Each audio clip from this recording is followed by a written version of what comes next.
Salut les amis. L'histoire d'aujourd'hui s'intitule « Mes voisins ont essayé de voler une partie de mon terrain, mais au final, c'est moi qui ai récupéré une partie du leur ». Bonjour à tous. Je suis nouvelle sur Reddit, alors je vais faire de mon mieux pour expliquer mon histoire. En résumé, mon mari et moi avons acheté une maison à côté des brutes du quartier. Nous leur avons tenu tête lorsqu'ils ont essayé de s'approprier une partie de notre terrain, et nous avons gagné. Aujourd'hui, nous sommes devenus les héros du voisinage. C'est une longue histoire, mais très satisfaisante. Alors restez avec moi. D'abord, un peu de contexte. Mon mari et moi avons acheté notre maison sur un terrain d'environ un tiers d'acre il y a 9 ans. À l'époque, nous étions à quelques mois de notre mariage et c'était une période très excitante pour nous. Le jour où nous avons pris possession de la maison, nous avons récupéré les clés chez notre avocat et nous sommes allés sur place. Nous sommes sortis de la voiture et sommes restés un instant sur l'aire de stationnement, main dans la main, à contempler notre première maison ensemble. À ce moment-là, un homme âgé, probablement dans la soixantaine-dizaine, est sorti en courant de chez lui pour nous saluer. Apparemment, il nous attendait depuis toute la journée. Entre deux respirations haletantes, il nous a raconté tous les problèmes que les anciens propriétaires avaient eus avec notre maison. Honnêtement, il a gâché le moment. Mon mari a poliment essayé de lui demander de retourner chez lui. Il lui a expliqué que nous avions beaucoup à faire et que nous devions préparer la maison, car le camion de déménagement allait bientôt arriver. Mon mari a ouvert la porte d'entrée et cet homme, qui n'a pas compris l'allusion, s'est frayé un passage et est entré. Il s'est alors mis à inspecter tout le rez-de-chaussée en commentant au passage. « Oh, regardez, ils ont mis du parquet dans le salon. » Il a commencé à monter les escaliers, et à ce moment-là, nous avions repris nos esprits, alors mon mari s'est placé sur la première marche pour lui bloquer le passage. Nous avons finalement réussi à le faire sortir de chez nous. Je vous raconte cette anecdote pour deux raisons. D'abord, pour que vous compreniez à quel point cet homme est déplacé. Ensuite, pendant son interminable tirade, il a indiqué que la clôture verte en grillage se trouvait entre nos deux propriétés, sur notre terrain, et que nous étions donc responsables de tous les frais d'entretien. Il a vaguement montré le coin arrière nord-ouest de notre propriété en disant que le bornage à cet endroit le prouvait. Il a aussi affirmé que les anciens propriétaires avaient déterré la borne à l'avant et l'avaient déplacée, ce qui la rendait peu fiable. À l'époque, cela nous avait semblé étrange et nous avons balayé cette histoire d'un revers de main. Nous n'aurions pas dû. Ma mère m'a appris à être gentille et hospitalière. Mon père m'a appris à garder mes amis près de moi et mes ennemis encore plus près. Alors, peu de temps après notre emménagement, malgré ce premier contact désagréable, nous avons invité les voisins, appelons-les Joy et Ross, à dîner. Ils étaient très bavards. Ils nous ont dit ce qu'ils pensaient de chaque voisin de la rue, et ce n'était pas très flatteur. Ils nous ont expliqué qu'ils avaient appelé à la police, aux pompiers, au contrôle des animaux, au service de protection de l'enfance, et ainsi de suite. Personne n'était à l'abri, et mon mari et moi étions horrifiés. Nous avons décidé de garder Joy et Ross à distance à partir de ce moment-là. Nous avons choisi de ne plus jamais les inviter à dîner. C'est là que le problème a commencé, la limite de propriété. Il y a environ 6 ans, nous avons refait le revêtement de notre allée, et Joy a approché notre entrepreneur pour refaire la sienne aussi. Il a ajouté une zone de stationnement qui arrivait juste contre notre clôture verte en grillage. Joy garait son van sur cette zone, tout contre la clôture. En mai 2017, Joy a accidentellement reculé dans la clôture. Il a tordu 2 poteaux et arraché une partie du grillage. Un voisin aimable serait venu frapper à notre porte, expliquer ce qui s'était passé et s'excuser. Mais Joy n'est pas aimable. Nous avons découvert le problème lorsque nos 3 chiens se sont échappés par la déchirure et sont entrés dans leur jardin. Il n'a pas fallu longtemps pour comprendre ce qui s'était passé. Plus tard dans la journée, nous avons demandé à Joy de nous expliquer ce qui était arrivé. Il a tout nié en s'appuyant sur une voiture de location. Nous avons réussi à lui faire admettre au moins que les dégâts provenaient forcément de son côté, vu le sens dans lequel la clôture était tordue. Mais il a affirmé que cela devait être son prestataire de déneigement, plusieurs mois plus tôt, qui avait heurté la clôture. Il n'a jamais proposé de nous dédommager pour les dégâts. Malheureusement, je pense qu'il a menti parce qu'à son âge, il a peur de perdre son permis de conduire. Mon mari a simplement réparé la clôture avec du fil de fer pour sécuriser le jardin. Nous avons laissé tomber. L'histoire aurait dû s'arrêter là. Peu de temps après, Ross a commencé à demander quand nous allions remplacer notre clôture. Elle disait que la réparation était laide et qu'elle ne devrait pas avoir à la regarder. Au début, j'ai cru qu'elle plaisantait et je suis simplement parti. Elle l'a mentionné 2 autres fois. La 3e fois, je lui ai dit que nous n'avions aucun projet de la remplacer. Au printemps 2018, Ross s'est encore plainte de la laideur de la clôture, mais cette fois, elle a proposé de payer la moitié du coût pour la remplacer. Je lui ai demandé si elle souhaitait une autre clôture en grillage ou une clôture en bois. Elle préférait le bois. J'ai appelé quelques entrepreneurs pour obtenir des devis. Le jour où le premier entrepreneur devait venir, j'ai appelé Ross. Je voulais me mettre d'accord sur certains détails, comme la hauteur, avant l'arrivée de l'entrepreneur. Elle m'a expliqué que Joy lui avait dit que, puisque la clôture était à nous, elle ne paierait pas un centime pour la remplacer, point final. J'ai annulé le rendez-vous avec l'entrepreneur, mais par curiosité, j'ai demandé combien coûterait le remplacement par une autre clôture en grillage, au mètre linéaire. Le coût était d'environ 2000 $. Plus tard cet été-là, Ross est revenu à la charge. Mon mari lui a expliqué qu'une nouvelle clôture était coûteuse et que ce n'était pas notre priorité. Ross a alors proposé de payer la moitié du coût d'une clôture en grillage. Honnêtement, je voulais laisser tomber, mais je sentais aussi que nous n'aurions peut-être pas une autre occasion de partager les frais, alors nous avons commencé à négocier. Nous voulions une clôture d'environ 1,80 mètres de haut. Eux en voulaient une de 1,20 mètres. Nous avons trouvé un compromis à 1,50 mètres. Elle serait en bois et assortie au style de notre nouvelle clôture arrière. De plus, nous avons discuté de l'installer soit sur la limite de propriété, soit à l'endroit où se trouvait la clôture existante. Joy préférait la deuxième option. Nous avons accepté. Après tout, d'après la borne arrière, notre clôture se trouvait à environ 30 cm à l'intérieur de notre terrain, et Joy avait déjà du mal à ne pas heurter la clôture existante. Si nous la déplacions de 30 cm vers l'extérieur, il la percuterait probablement à nouveau. Nous voulions aussi installer 4 panneaux en verre à l'arrière de la clôture afin de continuer à profiter de la vue sur le ravin au-delà de la propriété de Joy, comme c'était le cas avec le grillage. Ils ont accepté à contre-cœur, allant même jusqu'à déplacer un nouvel abri de jardin qu'ils installaient pour qu'il ne bloque pas notre vue à travers le verre. Ils ont accepté de nous payer 1000 $. Nous avons décidé de prendre le risque et d'opter pour une clôture en bois. Pour résumer la suite, Ross a détesté la nouvelle clôture et a dit qu'elle était affreuse. Bien sûr, il n'avait aucune intention de payer la somme convenue et n'acceptait plus non plus l'installation des panneaux en verre. Selon eux, la vue sur le ravin leur appartenait et nous n'y avions aucun droit. Ils ont planté une haie de leur côté de la clôture et un épicéa bleu pour bloquer notre vue. À partir de là, Ross a lancé une véritable campagne de hurlements. La clôture était laide, elle ne devait pas avoir à regarder cette fichue clôture affreuse. Ne regardez pas par ici, détournez le regard, la fichue vue est à nous. Chaque fois que nous allions dans le jardin, elle nous criait dessus. Nous avons essayé de prendre sur nous, mais c'était difficile. Un jour, Ross criait sur mon mari tout en s'appuyant sur notre nouvelle clôture encore inachevée. Il lui a demandé de reculer parce qu'elle se trouvait sur notre propriété, entre la clôture et la limite de terrain. Elle est alors devenue furieuse et a hurlé qu'elle possédait le terrain de son côté de la clôture grâce au droit de possession acquisitive. À partir de ce moment-là, elle s'est mise à crier les habituelles insultes, en y ajoutant sans cesse « possession acquisitive, possession acquisitive, possession acquisitive ». Nous avons commencé à éviter d'aller dans le jardin lorsqu'ils étaient dehors. Un jour, l'entrepreneur chargé de la clôture est arrivé pour travailler. Nous l'avons vu se garer devant la maison et nous sommes sortis dans le jardin par la porte latérale pour l'accueillir. Joy et Ross ont recommencé à crier leurs plaintes habituelles.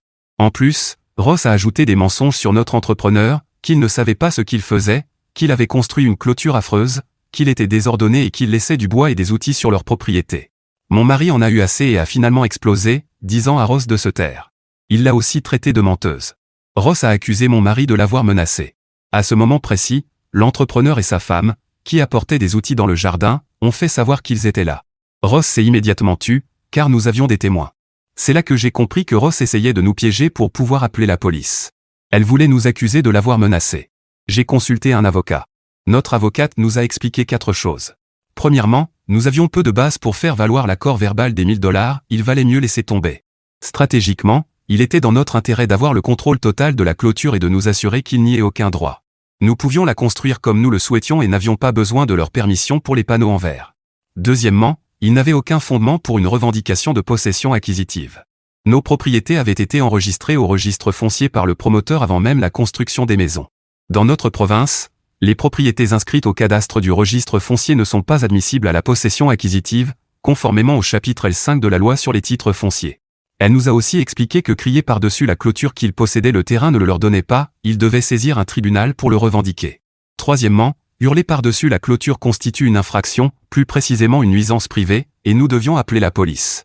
La police calmerait la situation. Quatrièmement, prétendre qu'ils possédaient la vue était tout simplement ridicule. Ce sont les mots de l'avocate, pas les miens. Nous avons réagi de 2 façons. D'abord, nous avons envoyé aux voisins une lettre expliquant qu'ils ne possédaient pas le terrain de leur côté de la clôture, en joignant une preuve du registre foncier et les dispositions légales pertinentes. Nous avons précisé que s'ils mettaient le pied sur notre terrain, ils seraient en situation d'intrusion. Nous avons aussi clairement indiqué qu'à partir de maintenant, toute forme d'abus verbal serait tolérée 0. Ensuite, nous avons appelé la ligne non urgente de la police. Cela m'a rendu triste, car je n'avais jamais appelé la police contre quelqu'un de toute ma vie. Lorsqu'ils sont arrivés, ils ont d'abord parlé avec nous. Nous avons expliqué que nous voulions que les voisins cessent de nous parler ou de nous crier dessus, à nous, à notre famille ou à nos entrepreneurs. Ils nous ont demandé quel genre de choses ils criaient. Je comprends qu'ils doivent rester sceptiques face à ce qu'on leur apporte, et c'était le cas. Ils ont littéralement levé les yeux au ciel quand nous leur avons raconté. Dès que Joy et Ross ont ouvert la porte, Ross s'est agité, mot utilisé par la police, et a commencé à crier qu'il possédait la vue, etc. Un agent a dû lui demander de rentrer chez elle et de fermer la porte. Joy est resté sur le perron et a accepté d'arrêter de nous harceler. En revenant vers notre maison, nous avons entendu un agent dire à l'autre « Maintenant, je comprends à quoi vous avez affaire ». La police nous a expliqué qu'il pensait que Ross avait un problème de santé mentale et que, s'il y avait d'autres incidents, nous devions rappeler. Ils nous ont suggéré de tout documenter, comme notre avocate nous l'avait conseillé. Croyez-le ou non, l'intervention de la police a calmé les choses, pendant un temps. Pendant ce temps, je craignais que Joy ne heurte la nouvelle clôture. Il garait son van tout contre. Nous voulions installer une barrière dans l'espace entre la clôture et la limite de propriété pour éviter qu'il ne la percute. Pour cela, il fallait connaître exactement l'emplacement de la limite. J'ai emprunté un détecteur de métaux et trouvé la borne avant. Elle n'était pas là où nous l'attendions. Si elle était correcte, l'avant de notre clôture se trouvait à environ 1,80 m à l'intérieur de leur propriété, et non à 30 cm comme nous le pensions. Nous avons marqué l'emplacement de la borne enterrée avec un piquet et de la peinture. Cela a agacé Joy. Le lendemain, nous l'avons vu retirer notre piquet avec sa tondeuse. Comme la ligne de la clôture ne correspondait pas à la limite de propriété, nous avons engagé un géomètre.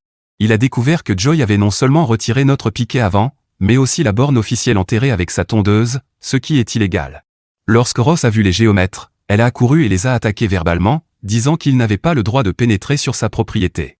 Ils lui ont calmement donné leur carte et expliqué que, désormais identifiés, la loi leur permettait d'accéder à sa propriété.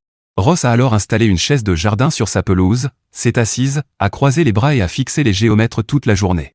J'ai été surprise par la durée du processus. En fin de journée, les géomètres ont expliqué qu'ils devaient effectuer des calculs de triangulation au bureau et qu'ils reviendraient lundi pour terminer. Ils ont précisé que cela prenait autant de temps parce que non seulement la borne avant manquait, mais que celle de l'arrière avait été déplacée de plus de 1,50 m. L'étrange histoire que Joy avait racontée sur les anciens propriétaires qui auraient déplacé la borne a alors pris tout son sens. Il avait déplacé la borne arrière et désaligné celle de l'avant, puis inventé une excuse. Les géomètres sont revenus le lundi suivant, ont posé de nouvelles bornes avant et arrière aux bons endroits et ajouté 10 piquets en bois supplémentaires le long de la ligne. Cette fois, tout correspondait. La clôture d'origine se trouvait à environ 1,80 m à l'intérieur de leur propriété sur toute la longueur. Mon Dieu, quand Joy a vu la nouvelle limite de propriété, ça a été l'enfer. J'ai cru qu'il allait faire une crise cardiaque. À ce moment-là, nous avions déjà demandé à l'entrepreneur d'arrêter les travaux sur la nouvelle clôture et de voir ce qui devait être déplacé plus près de la limite. Rappelez-vous qu'il avait entendu Joy et Ross crier des mensonges sur son travail et sur la prétendue laideur de la clôture. Il n'y avait clairement aucun amour entre l'entrepreneur et les voisins. Il voulait faire les choses correctement, s'il fallait déplacer la clôture, alors soit. Le mardi, il a commencé à creuser de nouveaux trous de poteaux à 5 cm à l'intérieur de notre limite. Il riait chaque fois que Joy et Ross l'accusaient de faire intrusion. Nous avons aussi acheté une caméra de surveillance pour documenter le mauvais comportement des voisins. Joy continuait à garer son van au-delà du fil guidé à planter ses propres piquets à des endroits absurdes. Nous les retirions simplement. À peu près à ce moment-là, nous avons pris un verre avec un autre voisin, Matt, qui habite plus bas dans la rue. C'était la seule personne qui parlait encore à Joy et Ross. Matt nous a clairement dit qu'il avait lui aussi des problèmes avec Ross, principalement parce qu'elle appelait les pompiers chaque fois qu'il faisait un petit feu autorisé dans son jardin. Matt nous a expliqué que Joy et Ross étaient toujours convaincus d'avoir un droit de possession acquisitive et prévoyaient d'engager un avocat pour revendiquer le terrain. Et si, pour une raison quelconque, cela échouait, ils comptaient nous facturer 1 000 $ pour les frais engagés des années plus tôt pour enlever 5 grands pins le long de la limite. Ils avaient fait enlever les arbres parce que leurs racines endommageaient leur allée. Ils estimaient que si nous voulions plus de terrain, nous devions assumer le coût de l'abattage, puisque le terrain était techniquement le nôtre. D'après une ancienne vue aérienne fournie par le géomètre, les pins avaient été plantés il y a des décennies, exactement sur la ligne de propriété. Nous soupçonnons maintenant que la clôture en grillage avait été installée juste devant des pins arrivés à maturité. Il est donc probable que ces pins étaient entièrement ou partiellement sur notre terrain. Quoi qu'il en soit, Joy et Ross n'avaient jamais obtenu l'autorisation de les enlever. Non seulement nous n'étions absolument pas obligés de payer ces frais, mais cela constituait même une contre-réclamation parfaite s'ils tentaient quoi que ce soit, pour demander réparation des dommages liés à l'abattage des arbres.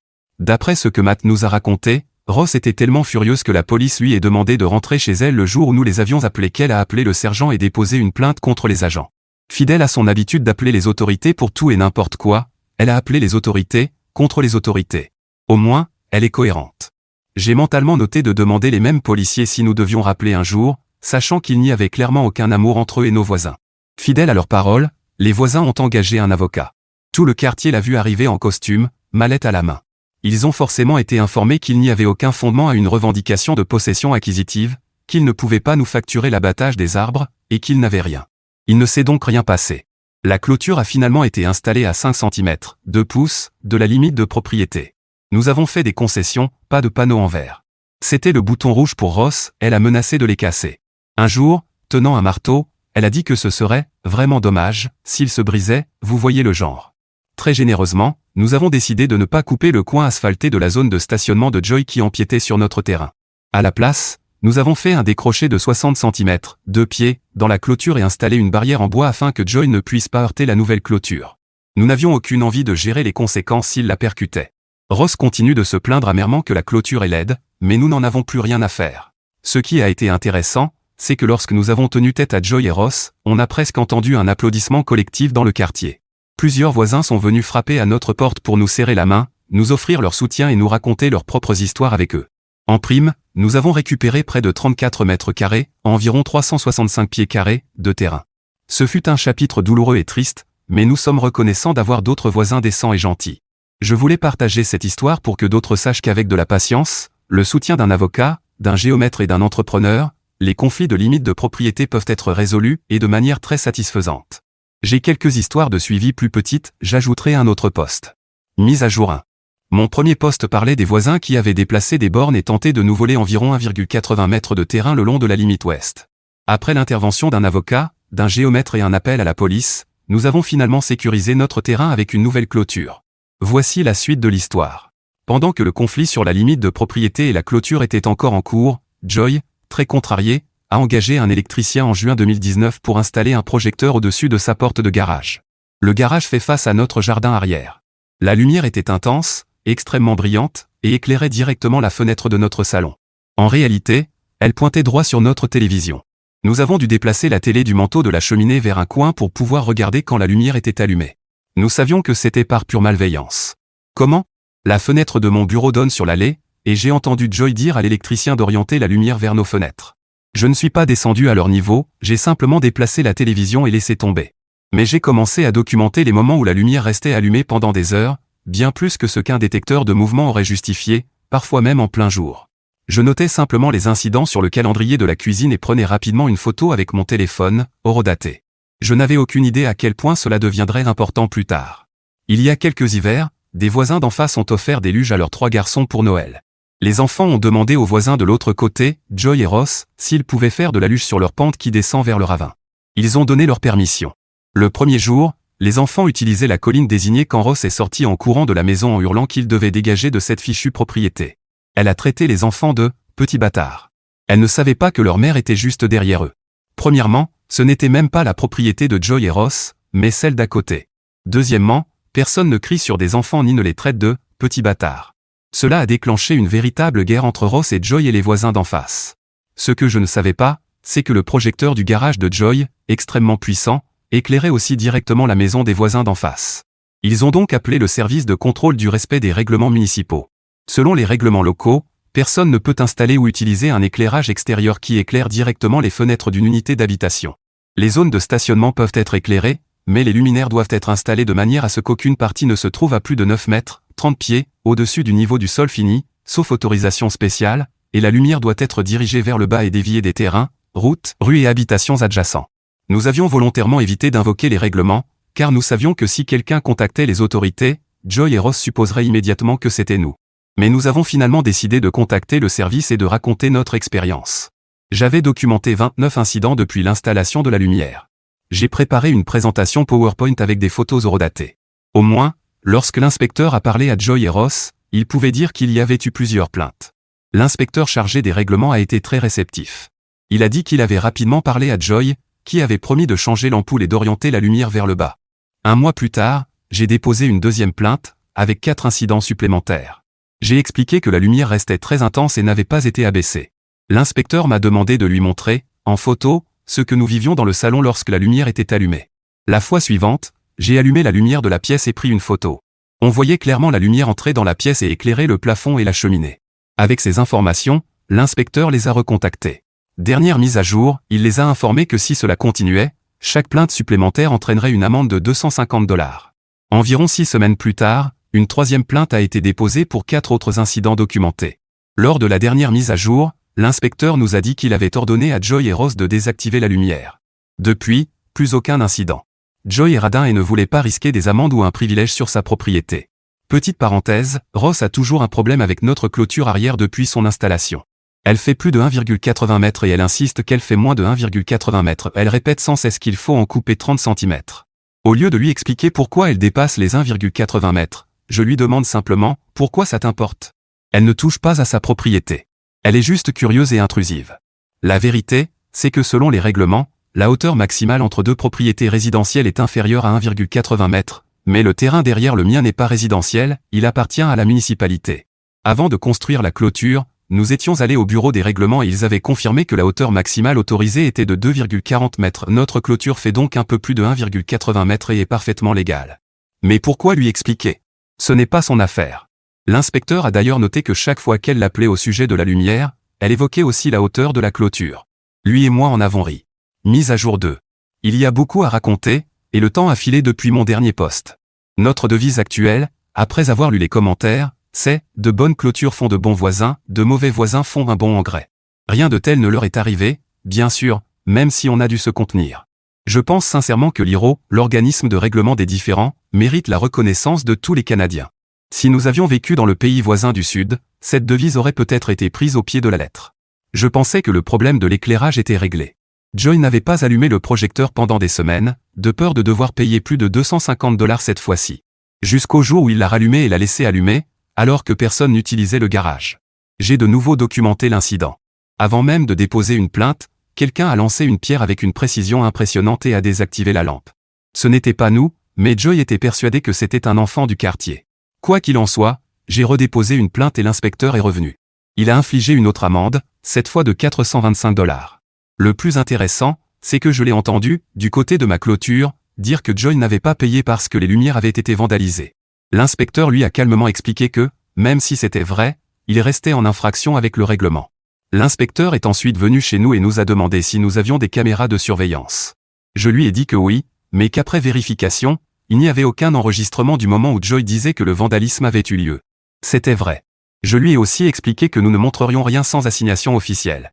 L'inspecteur semblait fatigué de Joy, il s'est contenté de dire à Joy de déposer un rapport et de demander l'accès aux caméras, et que cela impliquerait probablement d'engager un avocat. Résultat, l'amende initiale de 250 $ plus la nouvelle de 425 $, soit un total de 675 $. C'est probablement pour cette raison qu'ils ont décidé de ne pas remplacer les lumières. Joy a déposé un rapport de vandalisme, la police a visionné les caméras et n'a rien trouvé. L'affaire a été classée. Ils nous ont laissés tranquilles pendant un moment, mais pas les autres voisins. Il existe de nombreuses petites histoires impliquant Joy et Ross avec les voisins, mais celle qui m'a le plus marqué concerne un garçon et son chien. Ce garçon jouait souvent avec son chien dans le jardin d'un voisin, qui n'y voyait aucun problème. Les arbres et les obstacles faisaient de cet endroit un terrain de jeu idéal pour un enfant et son chien plein d'énergie. Le problème, c'est que Ross ne pouvait pas s'empêcher d'intervenir. Elle avait déjà dit au garçon de ne pas jouer sur la propriété de l'autre voisin, qu'elle considérait apparemment comme la sienne. Le garçon l'ignorait, ce qui était plutôt brillant. Ross a alors eu une idée, géniale, appeler la police pour signaler un enfant disparu sur la propriété du voisin. Elle a affirmé que l'enfant était entré sur le terrain et n'en était jamais ressorti, et qu'elle avait vu le voisin agir de manière suspecte. La police est intervenue, a regardé les caméras du voisin, kidnappeur de gamins et de chiens, a identifié de quel garçon il s'agissait, puis s'est rendu chez ses parents. Ils l'ont trouvé tranquillement en train de regarder la télévision et de manger. Ross a simplement reçu un avertissement pour fausse déclaration. Elle a argumenté qu'elle avait vu ce qu'elle avait vu et qu'elle avait peut-être mal interprété. Mais l'histoire avec eux s'est terminée il y a moins d'un mois, ils ont déménagé. Ils ont mis la maison en vente, elle n'est pas encore vendue, mais ils ont chargé leurs affaires dans un camion et sont partis. Les bons voisins, eux, ont montré leur affection et ont organisé une fête d'adieu la veille de leur départ. Bien entendu, Joy et Ross n'étaient pas invités, tout le reste du quartier l'était. Quand ils ont entendu parler du déménagement, ils ont cru à une ruse. La semaine précédente, nous avions remarqué beaucoup d'activités de leur côté. Ross hurlait sans arrêt du côté de la clôture, disant qu'elle avait hâte d'être samedi pour laisser derrière elle une communauté aussi irrespectueuse. Nous avions donc la date de leur départ et avons organisé un grand événement d'adieu. Nous avons invité tout le quartier le vendredi soir. Même si tout le monde n'a pas pu venir, un bon nombre de voisins étaient présents pour célébrer leur départ. Il y avait de la musique, un grand feu de camp, des enfants courant dans le jardin, et les gens pouvaient amener leurs chiens. C'était une excellente soirée. Je suis presque sûr que Ross criait de l'autre côté de la clôture. La police est venue suite à une plainte. Ils ont simplement demandé de baisser un peu la musique, nous n'étions en rien en infraction. Ross s'est montré et a essayé de discuter, affirmant que la fête était trop bruyante, non autorisée et qu'il y avait des animaux. Un voisin lui a répondu qu'elle était elle-même un animal non autorisé. Il a aussi ajouté que la clôture était sur notre terrain, donc que la fête avait techniquement lieu sur sa propriété. Les policiers devaient connaître Joy et Ross, ils n'ont rien relevé et n'ont même pas cherché à vérifier si ces accusations étaient vraies. Ils ont simplement demandé si Ross était invité à la fête. Nous avons répondu que non. Ils lui ont demandé de partir. Nous avions déjà accepté de baisser la musique à un niveau raisonnable. Le lendemain matin, nous avons entendu un camion arriver et les avons vus charger beaucoup d'affaires. Nous avons attendu qu'ils soient prêts à partir, puis tout le quartier est sorti de chez soi à notre signal pour saluer le camion, ainsi que la camionnette de Joy, jusqu'à ce qu'ils disparaissent au bout de la rue. Nous espérons simplement que les acheteurs de leur maison seront bien plus décents que d'eux. Ce ne sera pas difficile. Il reste juste une petite crainte quant à la façon dont ils vont tourmenter leur nouveau quartier.